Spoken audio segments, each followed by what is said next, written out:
الشيطان الرجيم. Jadi mudah-mudahan Allah jaga hati kita, baik ketika kita diuji, bahkan ketika kita diberi nikmat, supaya dalam dua keadaan ini kita tetap menjadi mukmin yang ajaban, yang ideal, yang baik, yang insya Allah Allah suka sama kita.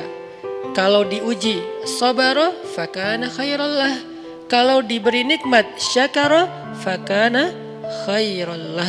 Kalau dia diuji dia bersabar dan itu kebaikan untuk dia. Ternyata diuji ujung-ujungnya baik. Lewat apa ujian menjadi kebaikan? Lewat sabar. Bukankah Allah bilang wabasyiris sabirin? Sampaikan berita gembira kepada orang yang sabar. Ada banyak kebaikan yang Allah sediakan untuk orang yang sabar kalau dia sabar. Dan kalau diberi nikmat syakara. Kalau diberi nikmat dia bersyukur. Fakana khairallah. Kenapa nikmat kok menjadi kebaikan? Maksudnya dengan dia bersyukur Allah tambahkan kebaikan itu.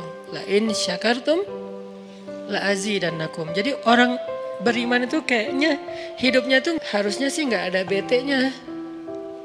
Hidupnya tuh nggak ada istilah, aduh hari ini gue kayak rugi banget nih. Nggak ada orang yang beriman rugi. Kan hidup kita tuh di antara dua itu kan. Cuman varian ujian itu aja macam-macam. Varian ujian itu misalnya kalau di surat Al-Baqarah Allah menyebutkan 3 varian ujian kan.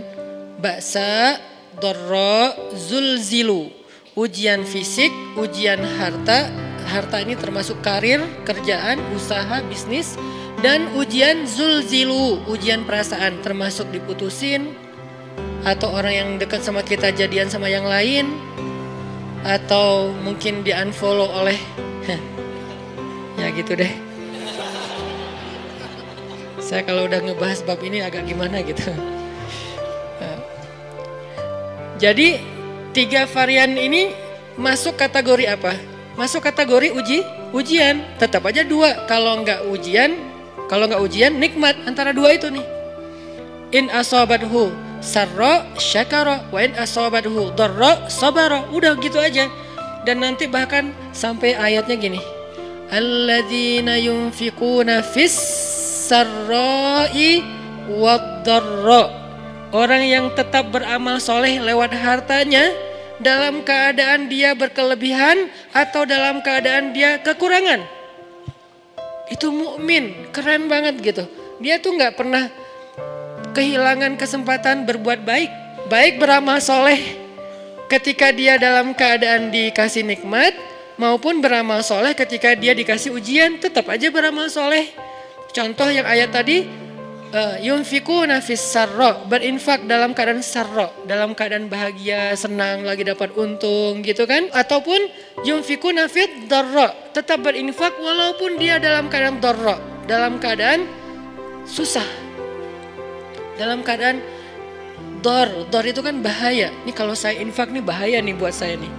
Kalau saya kasih nih saya kayak nggak ada tabungan buat mahar nih. Kalau saya kasih ke dia, terus saya gimana?